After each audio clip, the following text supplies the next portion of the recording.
आज की अमृत कथा महाराज दशरथ का जन्म एक बहुत ही अद्भुत घटना है। पौराणिक धर्म ग्रंथों के आधार पर बताया जाता है कि एक बार राजा अज दोपहर की वंदना कर रहे थे।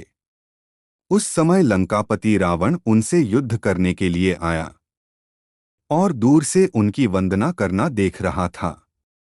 राजा अज ने भगवान शिव की वंदना की और जल आगे अर्पित करने की जगह पीछे फेंक दिया। यह देखकर रावण को बड़ा आश्चर्य हुआ और वह युद्ध करने से पहले राजा अज के सामने पहुंचा तथा पूछने लगा कि हमेशा वंदना करने के पश्चात जल का अभिषेक आगे किया जाता है, न कि पीछे। इसके पीछे क्या कारण है? राजा अज ने कहा, जब मैं आंखें बंद करके ध्यान मुद्रा में भगवान शिव की अर्चना कर रहा था, तभी मुझे यहाँ से 1 योजन दूर जंगल में एक गाय घास चरती हुई दिखी और मैंने देखा कि एक सिंह उस पर आक्रमण करने वाला है। तभी मैंने गाय की रक्षा के लिए जल का अभिषेक पीछे की तरफ किया। रावण को यह बात सुनकर बड़ा ही आश्चर्य हुआ।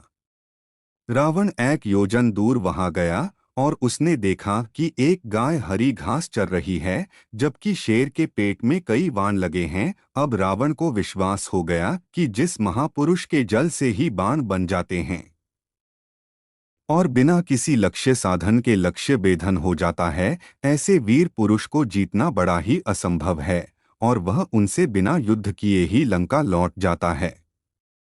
एक बार राजा अज जंगल में भ्रमण करने के लिए गए थे तो उन्हें एक बहुत ही सुंदर सरोवर दिखाई दिया। उस सरोवर में एक कमल का फूल था जो अति सुंदर प्रतीत हो रहा था। उस कमल को प्राप्त करने के लिए राजा अज सरोवर में चले गए, किंतु यह क्या, राजा अज जितना भी उस कमल के पास जाते, वह कमल उनसे उतना ही दूर हो जाता और राजा अज उस कमल को नहीं पकड़ पाया।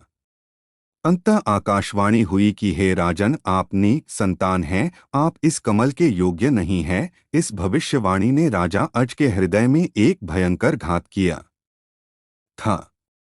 राजा अज अपने महल में लौट आए और चिंताग्रस्त रहने लगे, क्योंकि उन्हें संतान नहीं थी, जबकि वह भगवान शिव के परम भक्त थे। भगवान शिव ने उनकी इस चिंता को ध्यान में लिया और उन्होंने धर्मराज को बुलाया और कहा, तुम किसी ब्राह्मण को अयोध्या नगरी पहुंचाओ जिससे राजा अज को संतान की प्राप्ति के आसार हो। दूर पार एक गरीब ब्राह्मण और ब्राह्मणी सरयू नदी के किनारे कुटिया बनाकर रहते थे।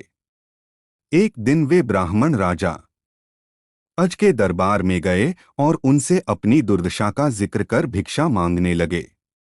राजा अज ने अपने खजाने में से उन्हें सोने की अशर्फियां देनी चाहिए, लेकिन ब्राह्मण नहीं कहते हुए मना कर दिया कि यह प्रजा का है, आप अपने पास जो है उसे दीजिए। तब राजा अज ने अपने गले का हार उतारा और ब्राह्मण को देने लगे, किंतु ब्राह्मण ने मना कर दिया कि यह भी प्रजा की ही संपत्ति है। इस प्रकार राजा अज को बड़ा दुख हुआ कि आज एक गरीब ब्राह्मण उनके दरबार से खाली हाथ जा रहा है। तब राजा अज शाम को एक मजदूर का वेश बनाते हैं और नगर में किसी काम के लिए निकल जाते हैं। चलते चलते वह एक लोहार के यहाँ पहुँचते हैं और अपना परिचय बिना बताए ही वहाँ विनय कर काम करने लग जाते हैं। पूरी रात को हथौड़े से लोहे का काम करते हैं, जिसके बदले में उन्हें सुबह 1 टका मिलता है। राजा 1 टका लेकर ब्राह्मण के घर पहुंचते हैं, लेकिन वहां ब्राह्मण नहीं था। उन्होंने वह 1 टका ब्राह्मण की पत्नी को दे दिया और कहा कि इसे ब्राह्मण को दे देना। जब ब्राह्मण आया तो ब्राह्मण की पत्नी ने वह टका ब्राह्मण को दिया और ब्राह्मण ने उस टका को जमीन पर फेंक दिया। तभी एक आश्चर्यजनक घटना हुई। ब्राह्मण ने जहां टका फेंका था वहां गड्ढा हो गया। ब्राह्मण ने उस गड्ढे को और खोदा तो उसमें से सोने का एक रथ निकला तथा आसमान में चला गया। इसके पश्चात ब्राह्मण ने और खोदा तो दूसरा सोने का रथ निकला और आसमान की तरफ चला गया। इसी प्रकार से 9 सोने के रथ निकले और आसमान की तरफ चले गए। और जब 10वां रथ निकला तो उस पर एक बालक था और वह रथ जमीन पर आकर ठहर गया।